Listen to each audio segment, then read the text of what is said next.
Jadi kesimpulan apa yang kita nampak daripada kes yang disogok hari itu adalah yang menambah bara dalam isu himpunan ni tak lain tak bukan daripada mulut Perdana Menteri itu sendiri yang buat teruk, yang mana tidak pernah sesekali dalam sejarah ada seorang Perdana Menteri yang bertindak sebegitu rupa pada rakyatnya, melainkan dalam negara-negara yang terkenal korup dekat luar sana. Apakah benar kita ni tak ubah seperti Korea Utara? Desas-desus mengatakan. Namun apa yang jadi hari ke hari ni, sememangnya bunga-bunga jalan ke arah tu seakan sama. Pada masyarakat dekat luar sana, polis ni bukanlah musuh kita. Mereka hanya jalankan tugas dari perintah atasan. Dan pada pihak polis juga, anda berhak menilai sama ada arahan sah itu melanggar perlembagaan ataupun tidak. Anda juga berhak untuk menolak tugasan tersebut. Yalah, sememangnya renyah dan akan menyusahkan segi perkhidmatan anda akan datang. Tapi begitulah perjuangan. Perjuangan ni tak pernah tuntut kita untuk senang lenang, makan dengan tidur, tanpa sebarang dugaan.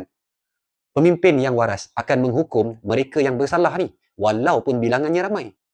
Tapi apa yang berlaku dekat Malaysia?